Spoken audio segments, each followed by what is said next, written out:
De vrijwillige ouderbijdrage lijkt zijn langste tijd te hebben gehad. Want steeds meer basisscholen willen er vanaf. Het moet niet nodig zijn dat een ouder buikpijn heeft over... ga ik nou die ouderbijdrage betalen of ga ik nieuwe winterschoenen kopen?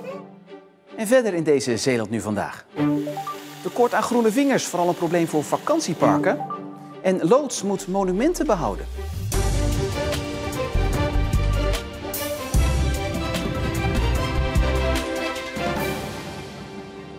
Goedenavond. Zeeuwse basisscholen worstelen met de vrijwillige ouderbijdrage. Van het Rijk moeten scholen duidelijk vermelden dat het niet verplicht is. Maar zonder geld van ouders kunnen scholen de extra activiteiten niet meer betalen. Zeeuwse basisscholen zien de vrijwillige ouderbijdrage dan ook liever verdwijnen. Net als landelijke onderwijsorganisaties. Maar hoe ga je dan die buitenschoolse activiteiten betalen?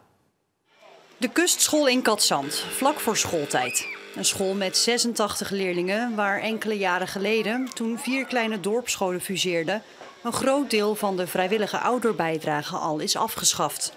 We hebben toen ook een activiteitscommissie ingesteld. En die activiteitscommissie bestaat eigenlijk uit een hoop ouders en leden van het team die samen met een hoop vrijheid de activiteiten mogen organiseren en daar ook inkomsten voor genereren. En met die activiteiten, zoals een kerstfair of wafelverkoopdag, haalt de school geld binnen voor bijvoorbeeld het paasontbijt of de Sinterklaasviering.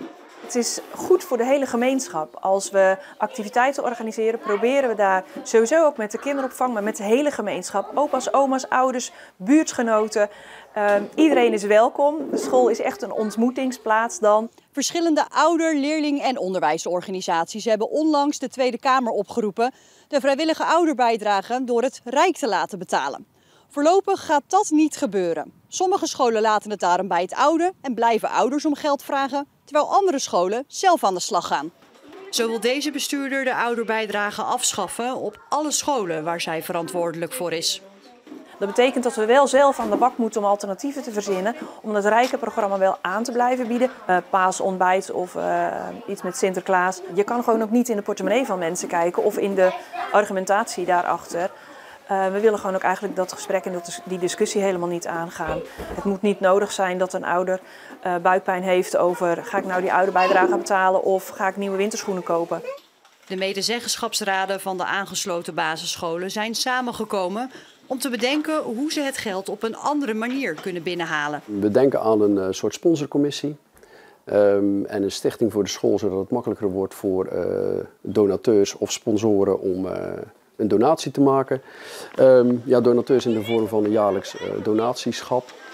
Op de kustschool betalen ouders nog wel voor het schoolreisje en het kamp, maar daar willen ze hier in Katzand ook vanaf. En ik praat erover verder met Esme Berg. Ja, Esme, wat gebeurt er nu eigenlijk als ouders die bijdrage niet betalen? Ja, dan kan het zijn dat de school geld tekort komt en dat ze dus bijvoorbeeld moeten kiezen voor een goedkopere activiteit of een goedkoper uitje. Maar goed, feit blijft wel, kinderen mogen altijd mee op schoolreizen, mogen altijd mee eten met het paasontbijt. Of je nu als ouder die bijdrage betaalt of niet. Ja, nu heb jij een ronde gemaakt langs alle basisscholen. Wat is nou de gemiddelde bijdrage die ouders moeten betalen? Ja, de bijdrage gemiddeld is tussen de 20 en 50 euro per kind per jaar. Met hier en daar een uitschieter per school. Maar goed, daar worden dan ook vaak wel weer iets andere activiteiten georganiseerd. Wat je dan ook nog ziet bij sommige scholen is dat ze bovenop dat geld nog een extra bijdrage vragen voor het schoolreisje of het schoolkamp. Ja, in Zeeuws-Vlaanderen hebben ze zo een eigen oplossing bedacht. Zou dat een oplossing kunnen zijn die voor heel Zeeland zou kunnen werken? Ja, in principe natuurlijk wel. Het idee om je inkomsten op een andere manier binnen te halen. Maar dan is het wel weer heel erg regioverschillend. En wat je bijvoorbeeld, als je een activiteit in Sluis houdt, is het misschien helemaal niet iets wat werkt in Krabbedijken. Dus daar moet je dan natuurlijk wel weer goed naar kijken. Nou, hoe dan ook, ouders zullen natuurlijk wel gewoon altijd nodig blijven. Is het wel voor het betalen van die vrijwillige ouderbijdrage of dan dus voor het ze inzetten van die activiteiten om dat andere geld binnen te halen. Esme, dankjewel. Er is een groot tekort aan hoveniers en dat merken ze vooral bij vakantieparken die veel groenvoorziening hebben, waardoor de vraag groot is. We hebben echt 5 jaar geleden zijn wij begonnen met een hovenier, maar die kon op een gegeven moment had hij geen genoeg mensen en moest hij ook van een aantal opdrachtgevers afscheid nemen. Waaronder ook van dit vakantiepark in Hoofdplaat. Gelukkig hebben ze een nieuwe hovenier gevonden, maar daar hebben ze geluk mee gehad. Want openstaande vacatures invullen wordt steeds lastiger, merkt ook dit wervingsbureau. Sommige vacatures zijn toch binnen een maand weer ingevuld. Maar er zijn ook vacatures die misschien wel 4, 5, 6 maanden of die helemaal niet vervuld worden.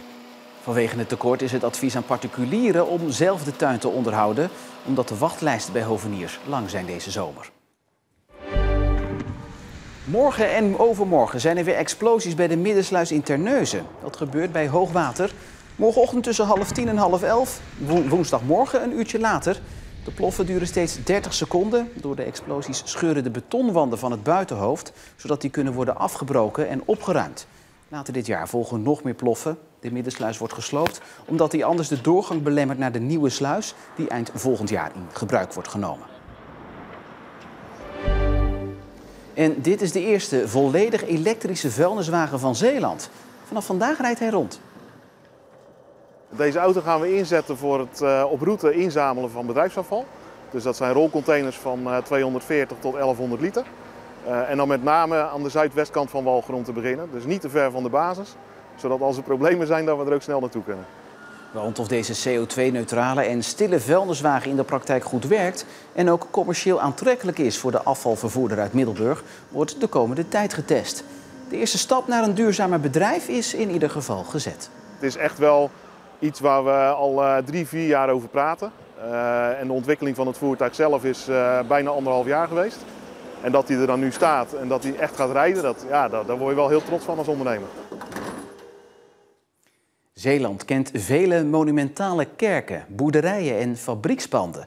Maar de exploitatiekosten zijn vaak hoog, waardoor de monumentale panden steeds vaker leeg komen te staan en dreigen te vervallen. Om het tijd te keren en de eigenaren te helpen, zet de provincie een loods in. Een monumentenloods.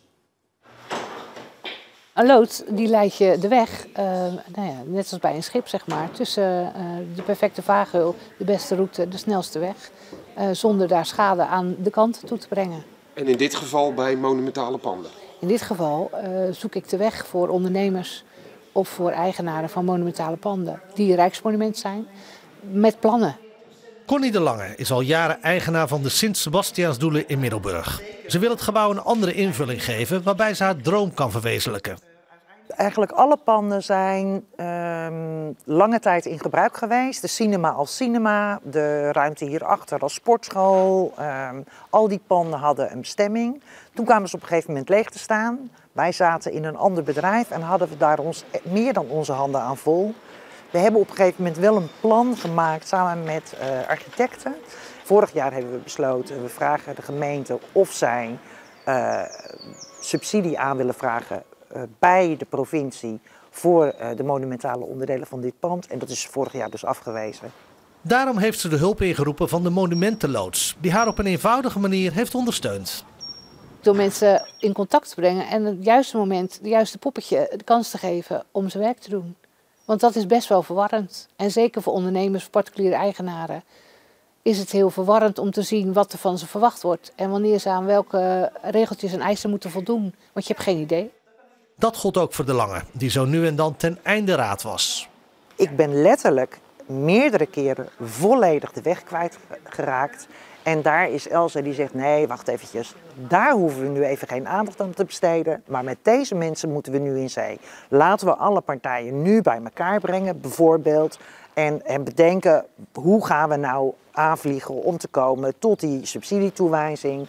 Welke mensen heb je waarvoor nodig? Wie is er van belang voor wat? Een soort weg door een doolhof die echt letterlijk als een doolhof voelde voor mij. Daarom vindt de provincie het ook zo belangrijk dat er een monumentenloods is aangesteld. Er zijn in Zeeland enorm veel monumenten die op korte termijn leeg zullen komen. Moet je denken aan het gebruik van de schuren, agrarisch erfgoed. Je moet denken aan kerken. Er zijn panden die al jarenlang gebruikt worden voor een commerciële functie, maar die functie houdt op. Het is heel moeilijk om het onderhoudseigenaar te kunnen bekostigen vanuit een particuliere principe. De volumes zijn veel te groot. Dus het is ook fijn dat er gekeken wordt naar een andere invulling van zo'n pand. Want alleen het pand onderhouden en te restaureren, dat is nog niet alles. Ieder gebouw heeft een ziel nodig. En dus het moet gebruikt worden.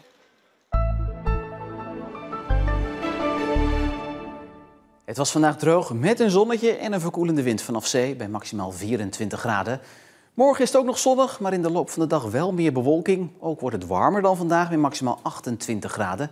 Later in de week wel weer een grotere regenkans en ook weer koeler. En je hebt het misschien wel al gezien, maar vanaf vandaag kan je voortaan iedere werkdag meekijken in onze radiostudio. De radio-uitzendingen zijn dus niet alleen te beluisteren, maar ook te bekijken. En die studio werd vanmorgen door Remco van Schelle geopend. Nou, vanaf vandaag kun je meekijken met onze radio-uitzendingen vanuit deze Visual Radio Studio, die ik nu officieel mag gaan openen met een schaar. Dus daar ga ik. 1, 2. Yes! En daarmee verklaar ik de studio voor geopend en kun jij meekijken met ons. En die uitzendingen zijn te bekijken van 6 uur 's morgens tot 1 uur 's middags en van 4 uur tot 7 uur 's avonds op onze site en in de app en overdag dan ook bij ons op tv. Tot zover deze Zeeland Nu voor vandaag. Ga ik eventjes op zoek naar die feestelijke tractatie die hierbij hoort, want er moet natuurlijk wel op gegeten worden. Fijne avond.